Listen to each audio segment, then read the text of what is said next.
Good evening, good evening, good evening. How is everyone doing on a Friday night? It's Friday, it's Friday, it's Friday, it's Friday, it's Friday. I know last night we did grants, so tonight I kind of wanted just to kind of go over a couple of things that we should be doing in our business to help keep our business organized.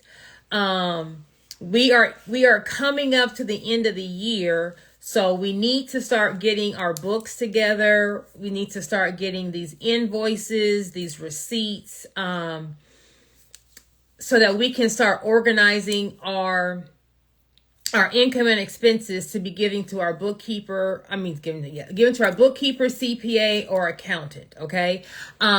Starting in January, they're going to be booked. So if you plan on filing your return on time, or if you normally get an extension and file your return in October, whatever the case is, you want to make sure that you start getting your expenses together now so that we can kind of already have them organized, scanned in a box, however you're going to keep them, to then give to your accountant or CPA or bookkeeper. Then they can just deal with it from there. Some tax deductions you want to think about are, have you paid a sales tax on anything that's big, right? Have you maybe purchased a car, equipment, computers, any kind of electronics that had a large sales tax? That's going to be a tax deduction. Did you make any big purchases, right? We want to start in these last 2 months gathering all of our invoices, receipts. We may have misplaced something. It's easier if we can kind of, end the year with, thinking about all the big things that we had. If you had on the personal side, if you've had any large medical expenses, right? You were sick, you had a lot of medicine, we had a lot of co-pays, maybe we had a surgery, maybe we went and got a plastic surgery, whatever the case may be, but you want to start gathering all of these invoices, right? Have you been traveling? Invoices, credit card statements. You want to get all of your bank statements. You want to get all of your canceled checks, and you want to organize these into different categories for your expenses. So we can just have this already done for the end of 2023. And then we're going to give that to our CPA or our bookkeeper, and then they can just file your return whenever. Once you start getting behind the 8 ball in filing your return, it's going to be like a domino effect. Because one, it's going to be aggravating, like, I got to deal with the CPA. I got to deal with finding these receipts, blah, blah, blah. So the simplest thing is to close out the year with all of your expenses to give to your CPA. Another thing you want to look at is going to be, what is the address on your registered agent on your LLC paperwork? Have you moved this year? Have you changed business addresses? Have you maybe changed your virtual address? Did you go from having a home address to a virtual address? So your registered agent on either your articles of organization, if you're a corporation, or your articles of incorporation, for your LLC or corporation, you want to make sure that the registered agent's address is current, and that the agent is current also. Sometimes when you use an ink file or a LegalZoom to form your LLC, in that initial purchase, it may come with 1 year of registered agent services, but then the next year you have to keep paying for it. If you don't pay for it, then they're going to remove themselves as the registered agent. So you want to make sure on your LLC documents or corporate documents that the registered agent is a current address and a current person. Well, why? If you're going to get hit with a lawsuit, the lawsuit is going to your registered agent's address. If the state's trying to contact you about a filing, something's late, you need something, all the mail's going to go to your registered agent's address. If it's an old address, it's your responsibility as the owner to update that address, okay? Another thing we want to look at is, has our business increased this year? If your business has increased either in profits, if your business has increased by either getting more equipment, a bigger space, you want to talk to your insurance agent, and you may need to increase the insurance coverage on your business. Okay. These are all little things you want to think about at the end of the year to kind of close 2023 out. So 2024, we're just starting with, a clean slate. So making sure we have all of our bank statements, checks printed out, all of our credit card statements, and all of our invoices, receipts, all that good stuff. You want to make sure that the address on your registered agent is correct. And you want to make sure that the insurance coverage is enough. If your business has grown, you may need more insurance coverage. If you don't have insurance and you have a brick and mortar business or a storefront business, you want to get with your commercial insurance agent. If you don't have a commercial insurance agent, you want to contact whoever is your local insurance agent, and they can give you a referral for a commercial insurance agent. If you're in some kind of specialized industry, right? So maybe we are a car dealership, maybe we have a collision shop, maybe we have a car rental service. Some industries have something called specialty insurance, okay? Where it'll be, because this industry is so small, only a certain amount of agents can write this kind of policy. So if you have to have some kind of specialized insurance due to your industry, then you don't have to get an insurance agent in your state. You're going to get one that's going to be specifically in that industry. So I would say those would be the 4 things you want to make sure that you do towards the end of the year. You want to make sure also that we're updating any contracts. So is the address correct on the contract? Is what you're saying? Do you want to revise anything? Do you want to add anything? A couple of contracts that every business should have is, number 1, you want to have a non-disclosure agreement. Okay. A non-disclosure agreement is going to say if 2 of you guys are speaking, if I come and talk to you about a business idea, if I work for you and you are in my business, right? So you are seeing who my vendors are. You're seeing where I'm getting my inventory. You have access to my client list. You're like in my mix. You're in my business. If you make something, this person may be knowing your formula. If you have like a certain way or a certain system of doing things, they may know your trade secrets. So if any employee or independent contractor is in your business knowing your mix, you want to make sure that they sign a non-disclosure agreement. Okay. You don't want someone coming in, having access to your client list, and then getting mad, quitting, and then going and sending a mass email out to all your clients saying, hey, I know you were going over here to get your nails done, but now come over here where I am, right? A non-disclosure agreement. We don't want to be talking business to a potential business partner, a potential investor, and then they like our idea and they just take our idea and do it. Okay. A lot of times, especially if you have the idea and not the money, you're the person that's going to get screwed, because the person with the money can just, start the project. They just need the idea. The example I always give is going to be, Kim Kardashian's Kimojis, right? She didn't come up with that idea. A guy came up with that idea, had a business meeting with Kim Kardashian, and said, hey, have you ever thought about making your face into a Kimoji? He had a couple drawings out. This may have been like, this is 10, maybe about 5 or 6 years ago. I don't, if y'all recall, Kim had her own little, emojis in her face. So he gave her the whole idea, but before having the conversation, they never signed a non-disclosure agreement. Okay. So she loved the idea. She went and she trademarked the idea, and she did the idea without him. Okay. He didn't have a contract saying whatever we discuss in this conversation is confidential. And if you don't do what if you don't do the business idea that I'm telling you, you can't then go do it on your own. Had he had a non-disclosure agreement, he would have been able to have sued Kim Kardashian, and he would be getting all the profits from Kimoji. Okay. So before we go and run our mouth about this great idea, before you go talk to an investor or a potential business partner, you want to make sure you have a non-disclosure agreement. If you need a non-disclosure agreement, I have one on my website. You can, if you just type contracts in this live, a link will be sent to your inbox if you need a non-disclosure agreement.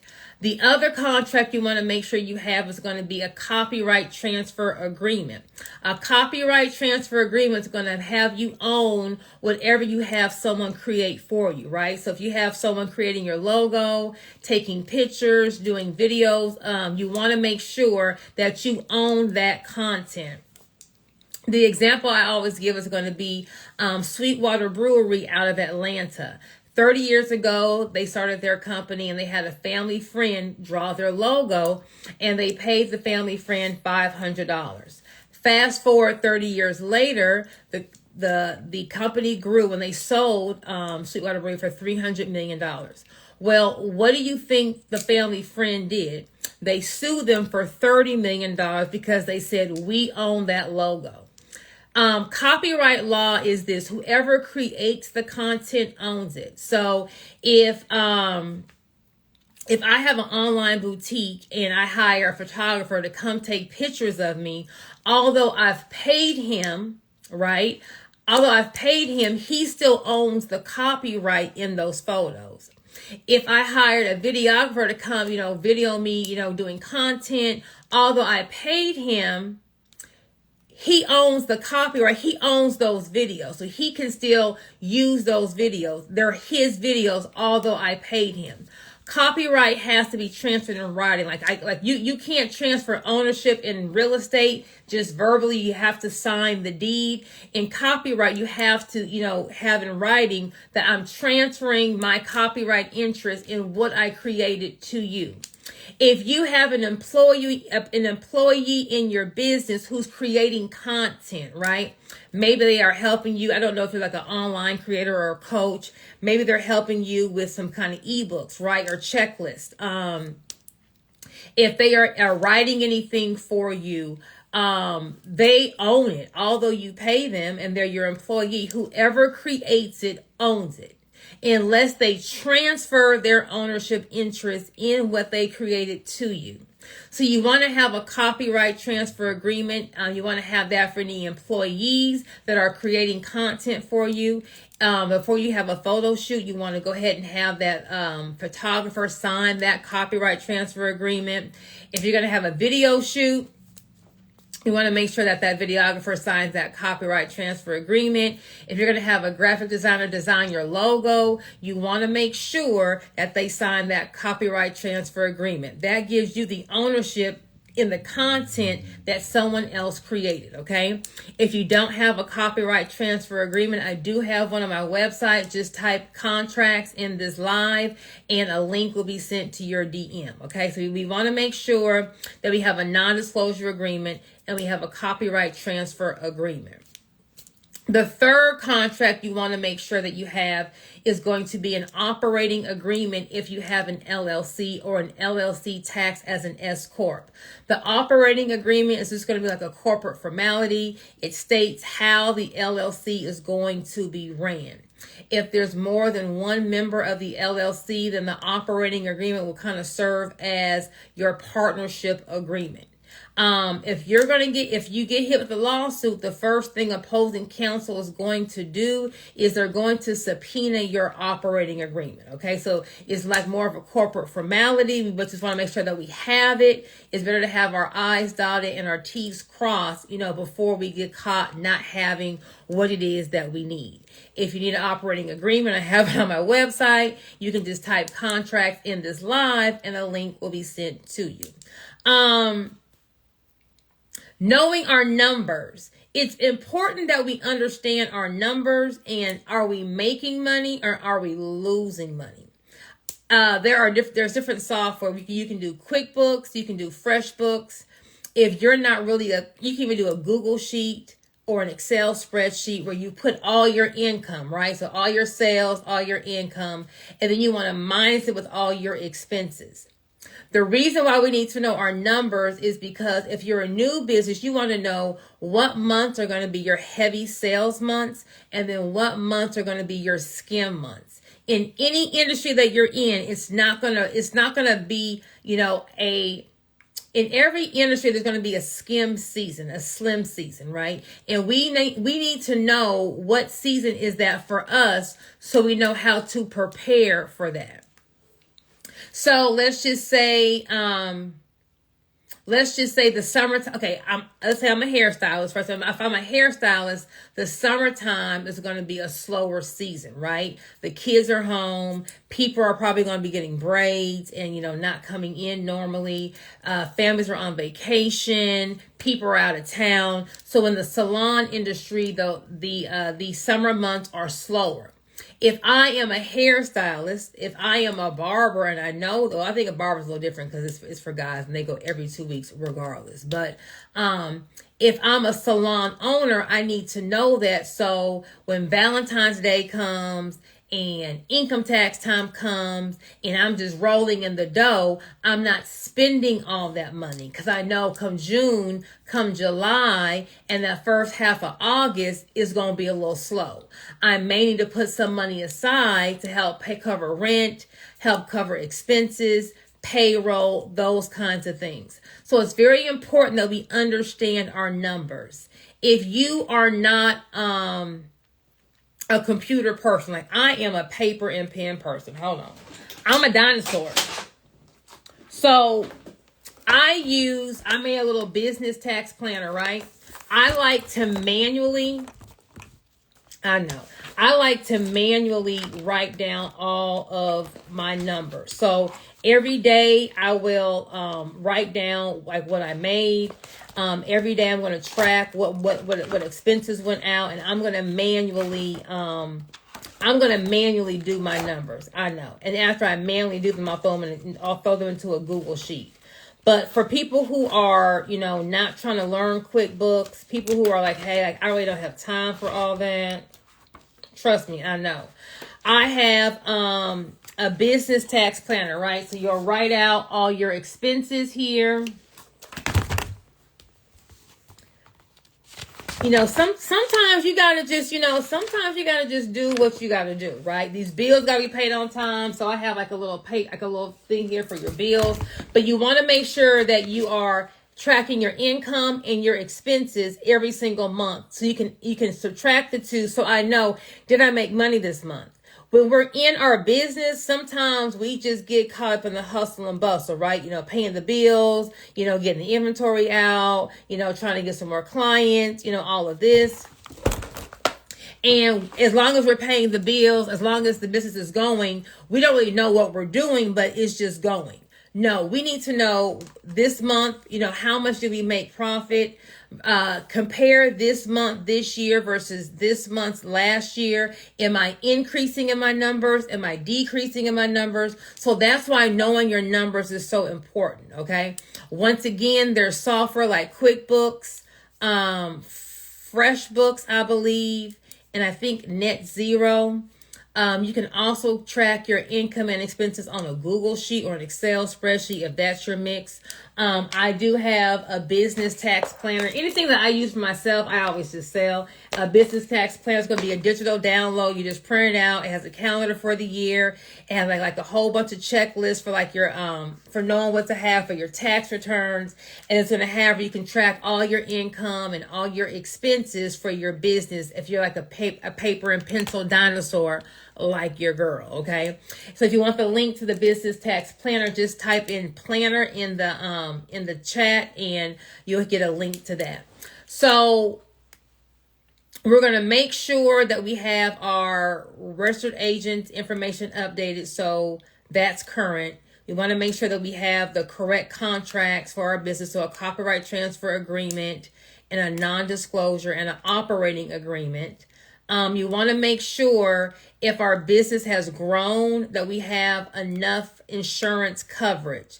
These are the kind of things that kind of get lost in the sauce, right? So when you started your business, you may have been making $100,000, 3 years from now we're at maybe $500,000, but we never changed our insurance coverage, right? We have more expensive equipment. We may have more inventory, but we are lacking insurance coverage. If someone were to come in and steal something, there was a fire, there was this, you don't want to get caught behind the 8 ball like, oh shoot, I didn't do it. Now you may have like an off the chain insurance agent. She's just on her job, and every year she's going to give you a call like, hey, just following up, have you increased in sales? Have you bought any extra inventory? Do you want to kind of look at your coverage and see, is it good enough? Boom, boom, boom, boom, boom. Or you may have an insurance agent who, once they get that commission, they're kind of just done with you, right? And they aren't calling, they are not calling and following up with you. You don't want to get caught behind the 8 ball. And I'm saying all this to say, I had a really good insurance agent, and he would just, call me every year. I'm like, oh my gosh, Jeremy. But then one time we did have an incident, and I'm like, and I want to say Jeremy had called me maybe like 60 days before, and we had grown. And I literally increased my coverage, and like 60 days later, there was a flood, and there was leaking from the flood. Was it a flood, or did we freeze? Either it was a flood or we had like a freeze. Whatever the case is, pipes bursted in our salons, and it ended up damaging all of, like, it just like rained it rained in our hair storage room, and it ruined all the inventory in the storage room, right? But I literally just increased my insurance coverage like 60 days before. Had Jeremy not called me, and I'm like, ooh, Jeremy, like what? Like I'm aggravated. But I'm like, after when everything hit, it was like, ooh, the insurance coverage I had was like half of what I really needed. Once again, when you're in your business, you're running your business, you're making payroll, you're paying these bills, you're getting the inventory, you're managing the client complaints, you're doing training, you're in your business. So a lot of times we kind of drop the ball on running the back end part of our business because we're in our business. So these are kind of things that I just want to kind of bring attention to, because these are mistakes that I've made or almost made. So you want to make sure that you're just kind of on your stuff. Your bank accounts, I always recommend that you have 4 bank accounts. Do you like your bank? Are we cool with our bank? The beginning of the year, and I'm not telling people to move their bank, right? But sometimes, especially if you do a lot of banking. So if we're doing maybe like a lot of wire transfers, or, you kind of have like a high level banking. You want to make sure that we have a good banker and a great relationship with a banker, right? So when you're walking in, they are greeting you. They should be kind of, trying to spruce you up to the front of the line. Sometimes you don't get that great customer service. So it may not be changing banks. It may be changing like bank locations. But who was I with? I was with Co-America. Baby, Co-America charges you just to deposit money. They have so many fees, right? Once again, when you're in your business, you're not looking at the bank statements, right? When you're in your business, you're not looking at all these small things. When you make a lot of money, you're also not looking at small expenses, right? And it wasn't until my CPA was like, Joy, do you realize that your bank is charging you like I would get charged for like a percentage for all of my deposits, and I had a cash heavy business, right? So I'm making a lot of deposits every week, and I was like, a bank can't charge you for making deposits. Yes, they can. So once my CPA brought to my attention how much I was paying in bank fees, like per month, it's a lot of times we're looking for a big number. Like, am I losing $1,000? Am I losing $5,000? But the small bleeds add up, right? If I'm having like $250 in bank fees a month, me and math, because we made oops.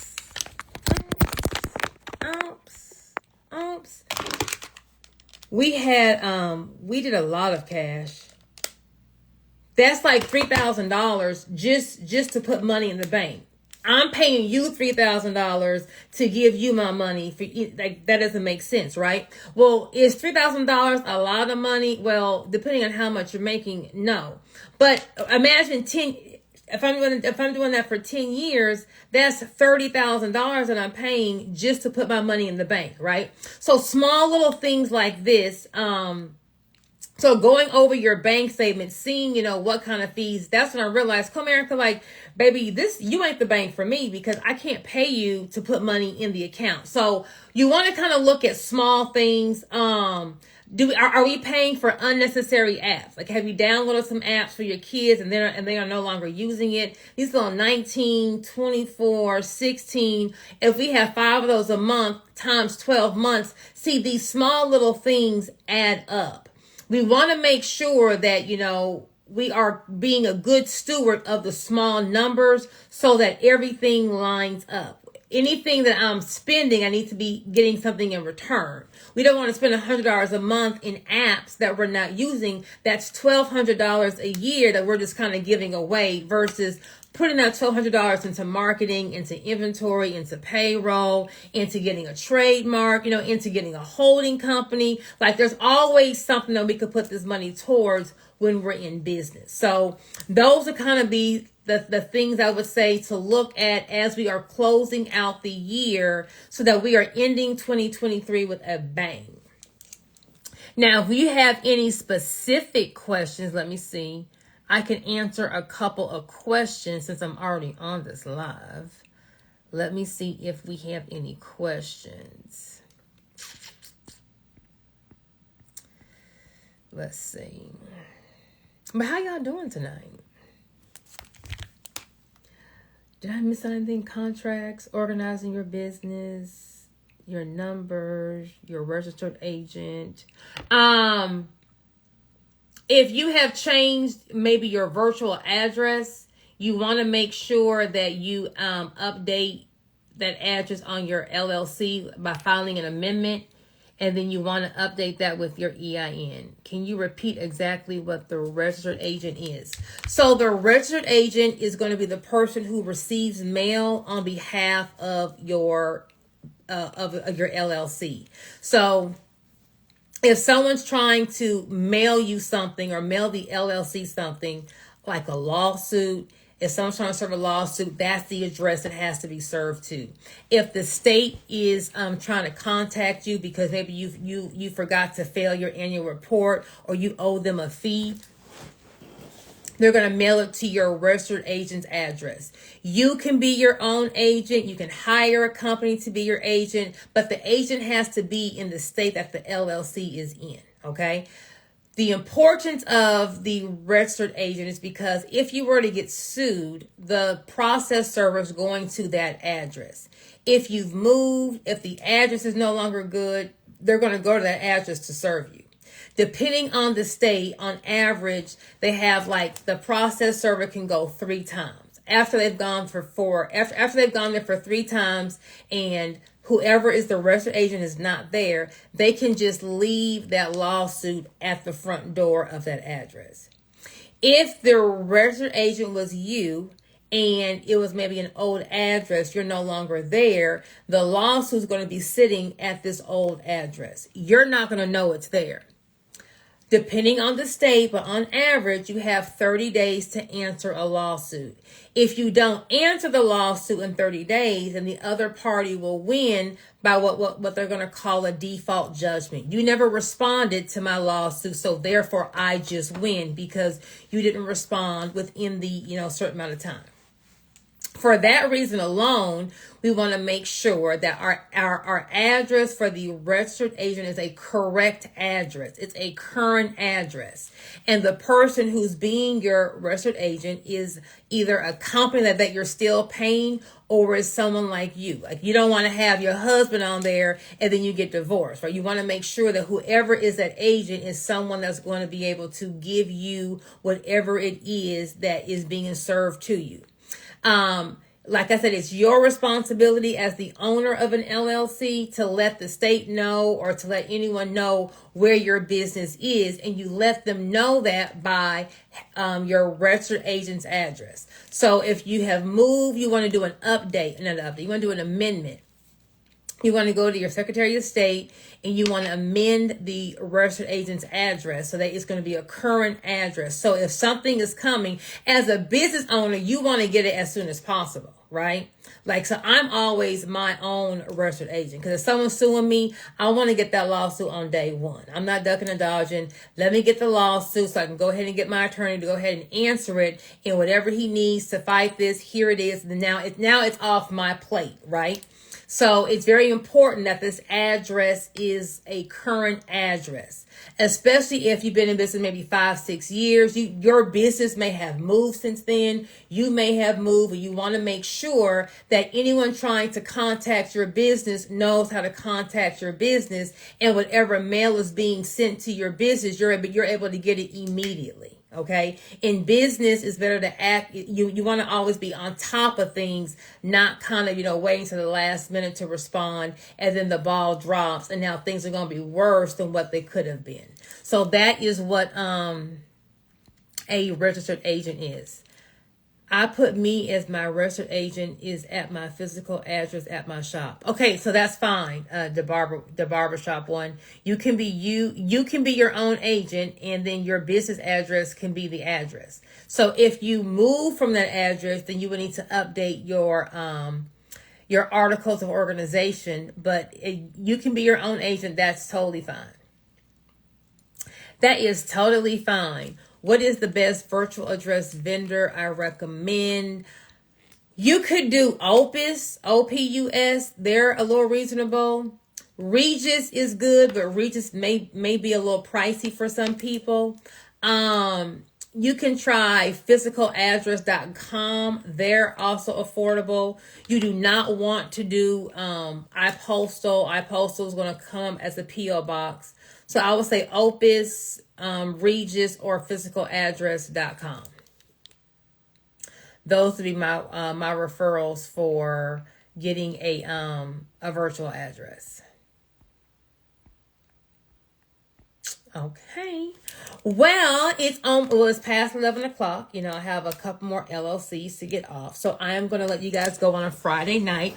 But if you want to start getting your business ready for tax season, you want to get everything done so we can just drop it off to our CPA, our accountant, and now we're done with this. So come 2024, we're just focusing on what we're doing this year, not still trying to come up with receipts and all that good stuff, because come mid-January, the CPA accountants are not going to be answering these phone calls. They're going to be swamped in tax season, okay?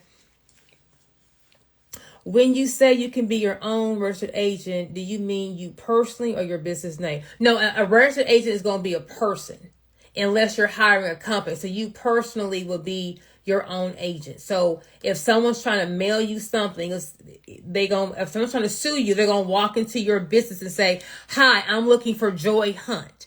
I'm Joy Hunt. You've been served." That's how it works. Have I ever thought about a TV show? I have not thought about a TV show. I'm not really like, although I am a little loud on here, I am really a more behind the scenes kind of a person. I don't like being up front and center. I'm only up front and center on this page because that's how I market. But all of my other businesses, I was always behind the scenes, never have my picture up, you would never know I'm the owner. On my cards, I would just say, manager. I am a really behind the scenes kind of a person. But for this business, I have to be the face and have a little personality because I'm talking about boring stuff. But I have not thought about a TV show, but great thought.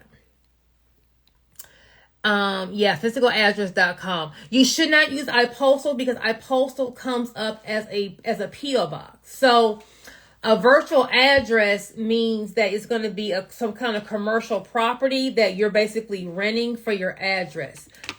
whoever is going to be looking you up, so 9 out of 10 times, if you're getting a loan or a bank, they're going to Google the address, and they're looking to see what structure comes up. So if I Google your address, is an apartment complex going to come up?